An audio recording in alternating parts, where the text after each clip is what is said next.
Lishe ya mama mjamzito inatakiwa iwe hivi. Lishe ya mama mjamzito inatakiwa iwe hivi. Karibu ndugu mtazamaji, kama ndio mara yako ya kwanza unaingia katika channel hii, kwa majina anaitwa Dr. Kuboja. Ni bingwa wa magonjwa ya lishe pamoja na mahusiano. Leo nilipata swali kutoka kwa dada mmoja ambaye ni mjamzito wa miezi 7 na akauliza swali lifuatalo. Akaniambia, asalamu alaikum dokta, naomba kuuliza, nina ujauzito wa miezi 7. Sasa ninapoenda choo kikubwa huwa kilaini lakini ni cheusi sana. Shida nini? Shida kwani? Naomba jibu. Samahani dokta. Nikamwambia ni mfumo wa vyakula unaotumia ndio tatizo. Akaniambia sawa, sasa pia uhisi gesi tumboni. Nikamwambia pole, yote ni sababu ya vyakula. Baada ya pale ya kuendelea kuchat na mimi, sijui alipata changamoto gani. Lakini moja ya vitu vikubwa sana ambacho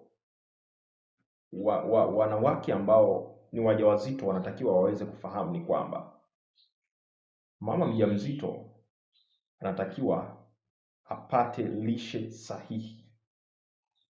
Mama mjamzito kuna vyakula ambavyo hatakiwi kuvila kabisa wakati wa ujauzito. Mama mjamzito kuna vinywaji ambavyo hatakiwi kabisa kuvitumia wakati wa ujauzito. Kumekuwa na kesi nyingi sana katika hospitali yetu ya Muhimbili ambapo serikali inaingia gharama kubwa, serikali inapata hasara kubwa juu ya watoto ambao wanazaliwa na changamoto ya magonjwa ya moyo. Hii imekuwa ni one of the cases ambayo inatikisa sana. Imekuwa ni one of the cases ambayo inaumiza vichwa vya wengi. Wengi wamekuwa wakihangaika namna gani ya kuweza kupata ufumbuzi juu ya hili na hawajui watapataje ufumbuzi. Yote hii ni kwa sababu tumeacha asili yetu kama Waafrika, kama Watanzania.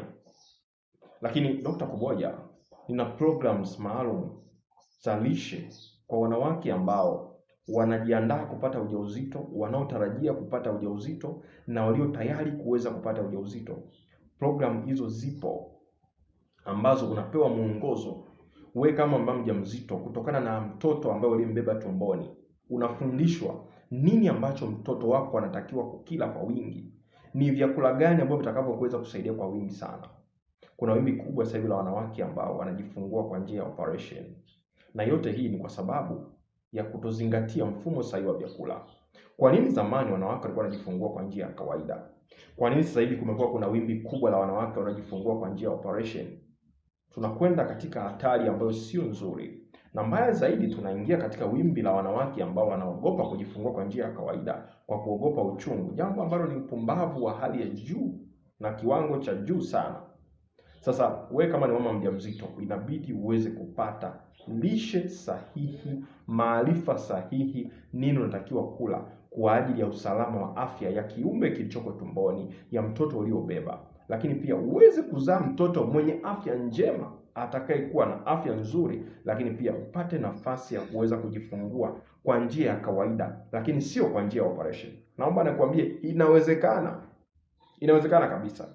Lakini pia wewe ni mwanamke unatazama video hii, wewe ni mwanaume unatazama video hii, ni lazima ufahamu kwamba mama mjamzito ni moja ya watu ambao wanatakiwa kuwa makini sana katika ulaji wake wa vyakula. Kwa sababu chochote anachoweka mdomoni kinakwenda moja kwa moja mpaka kwa mtoto. Akila kitu ambacho kina madhara katika figo zake, kina madhara katika ini, kina madhara katika mwili, hilo ni tatizo. Na kesi za wanawake ambao wanazaa watoto ambao ni uzito mkubwa, njia inapimwa na madaktari, wanaonekana njia imefunguka, lakini mtoto aliyoko tumboni ni mkubwa, au kwa lugha nyingine ni mtoto ana uzito uliopitiliza, ni mnene, anashindwa kupita katika njia ya kawaida. Inabidi mwanamke huyu ajifungue kwa operation ama kwa kisu. Yote hii ni kwa sababu mwanamke huyu hakupata maarifa sahihi, nini anatakiwa kula toka mwanzo. Siku ya kwanza mpimo ujauzito, muonekano ujauzito na wiki 2, ujauzito na mwezi mmoja. Kuna vyakula virutubishi sahihi ambavyo mwanamke huyu anatakiwa apate ili kuweza kuepuka kiumbe kilichoko tumboni pia kisipate changamoto ya uzito mkubwa. Kuzaa mtoto mwenye uzito mkubwa sio sifa, ni matatizo ya kiafya. Sasa hebu tuisaidie serikali yetu ya Tanzania na mama yetu Samia ambaye anapambana kwa kiwango kikubwa kuweza kuhakikisha nchi yetu anaiweka vizuri katika sekta ya afya. Serikali inatumia mabilioni ya pesa, watu wanapata magonjwa makubwa leo hii. Imagine mtoto mchanga anakuwa na shida ya moyo, serikali ndio inaingilia kwa kiwango kikubwa sana. Japokuwa wewe Mtanzania utashiriki kwa kiwango fulani, utachangia kwa fulani, lakini asilimia kubwa inatoka serikalini. Sasa hebu tuzingatie lishe sahihi.